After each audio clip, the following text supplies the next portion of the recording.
Doctor Ambedkar बौद्ध विहार, अंबेडकर नगर, हरैया, बस्ती, उत्तर प्रदेश।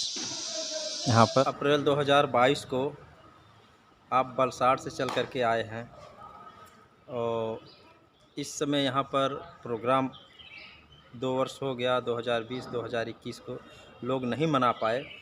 हर जो बाबा साहब को मानने वाले हैं, तथागत बुद्ध को मानने वाले हैं, लोगों में उत्साह दिख रहा है कि अब की बार 14 अप्रैल बड़ी धूमधाम से मनाया जाए और लगभग पूरे देश में मनाया जाएगा और हर घर में मनाया जाएगा।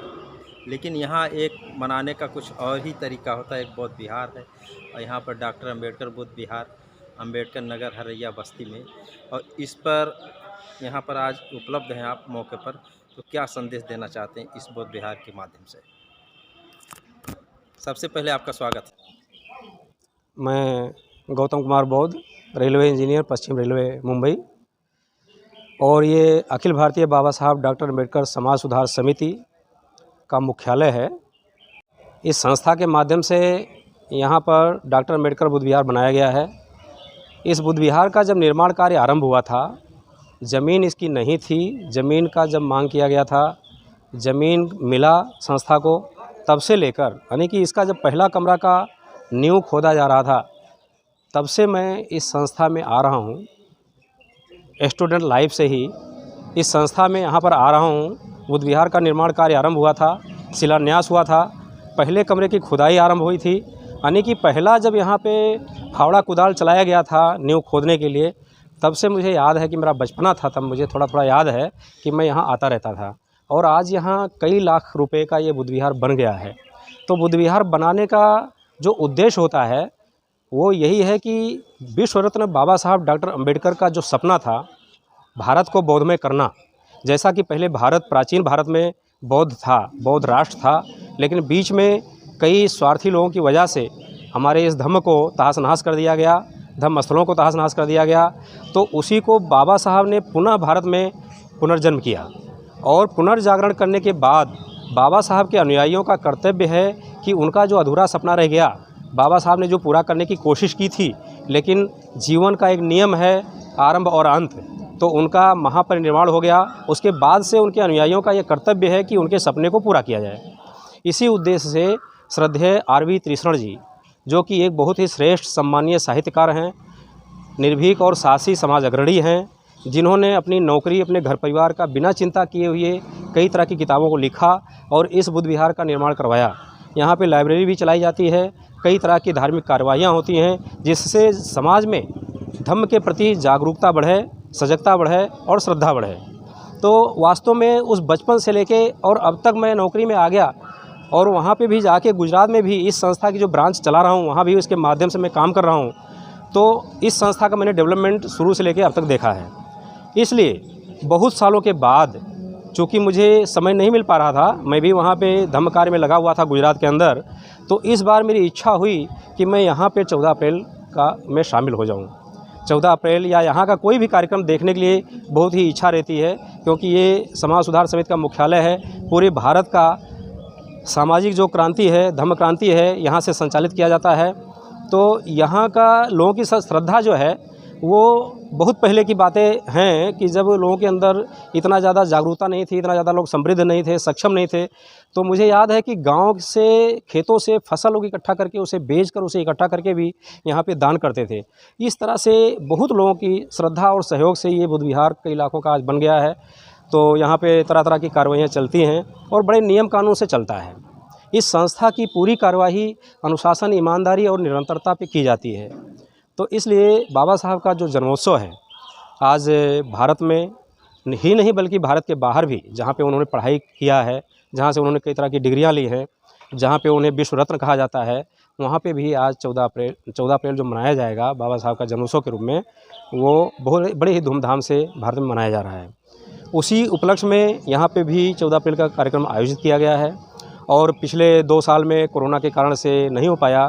तो लोग बार बार पूछ रहे हैं कि इस बार क्या होना है, तो सबको सूचित कर दिया गया है और आने वाला ही 2 दिन बाद 14 अप्रैल यहाँ एक महापर्व के रूप में मनाया जाएगा और लोग अपने गांव में भी मना रहे हैं, घरों में भी मना रहे हैं और जगह जगह पे, गांव-गांव में, घर घर में मनाना चाहिए, क्योंकि जब तक हर घर में नहीं मनाया जाएगा, मनाया कैसे जाएगा? महापर्व है तो महापर्व कैसे मनाना है? हमारे जीवनदाता मार्गदाता का जन्मदिन है तो उसे कैसे मनाना है, इसे भी हमें ध्यान रखना चाहिए।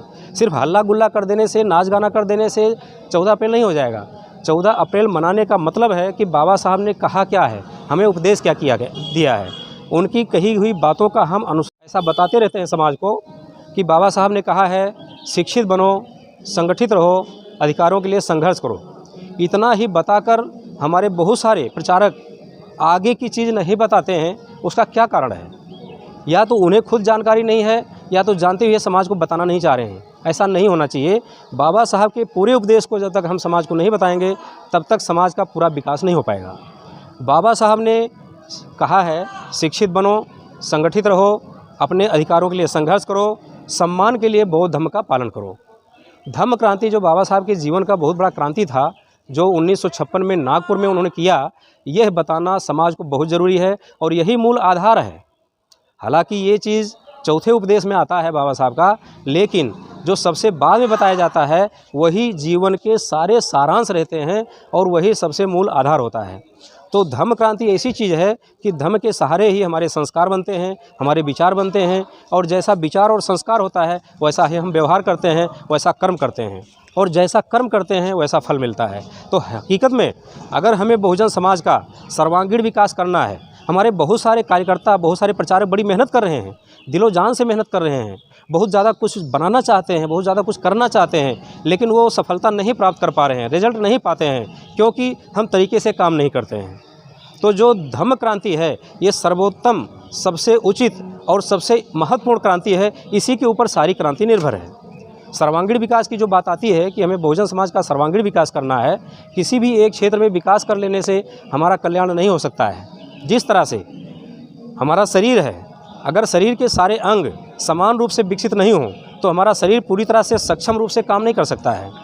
हमारा अगर सारा शरीर फिट है, आंखें हमारी ठीक हैं, हमारा रंग गोरा है, हम सब तरफ से स्वस्थ हैं, लेकिन अगर हमारे हार्ट में ब्लॉकेज है, एक जगह पे कोई प्रॉब्लम है, किसी एक अंग में अगर प्रॉब्लम है, किडनी में प्रॉब्लम है, किसी भी एक अंग में प्रॉब्लम है, तो हम पूरी तरह से हमारी शारीरिक क्षमता का प्रयोग नहीं कर सकते हैं, हम अच्छी तरह से काम नहीं कर सकते हैं। तो सारी चीज़ में विकास बराबर होना चाहिए, उसे कहते हैं सर्वांगीण विकास। जैसे अगर हम पढ़ लिख कर बहुत बड़े अधिकारी बन गए, बहुत बड़े धनवान बन गए, धन कमा लिया, बिजनेस करके धन कमा लिया, हमारे पास सारी सुविधाएं आ गई, लेकिन विचार और संस्कार नहीं है, विचार और संस्कार हमारे गलत हैं, तो हमारे उस धन कमाने का, हमारे उस शिक्षा लेने का कोई मतलब नहीं रह जाता है।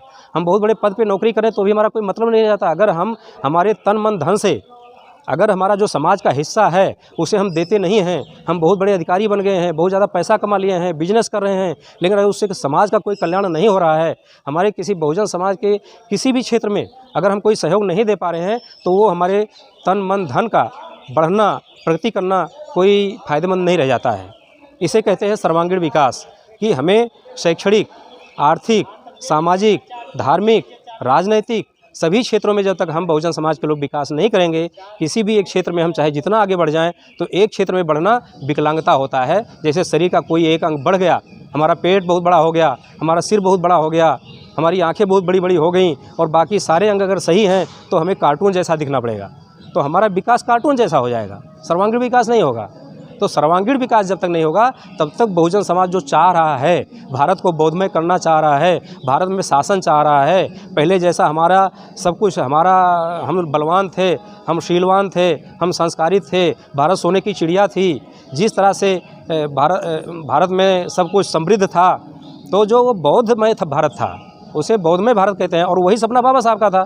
तो 14 अप्रैल मनाने का मतलब तो तभी होगा जब हम बाबा साहब के सपने को पूरा करें।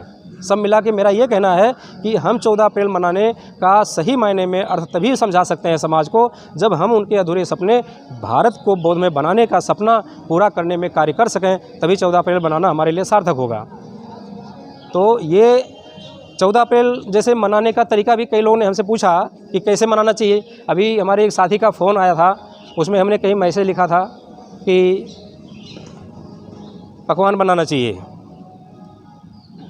तो 14 अप्रैल मनाने का तरीका साधारण रूप में मैं ये बताना चाहता हूँ हमारे कार्यकर्ताओं को, प्रचारकों को, समाज के सक्षम और बुद्धिजीवी लोगों को, कि सुबह सुबह स्नान करके धम्म पोशाक यानी सफ़ेद वस्त्र पहनकर, सफ़ेद वस्त्र का मतलब होता है केवल सफ़ेद के ऊपर जब हम बहुत सारे रंगीन छींटे मार देते हैं तो वो सफ़ेद नहीं रह जाता है। सफ़ेद का मतलब होता है सफ़ेद, ओनली सफ़ेद।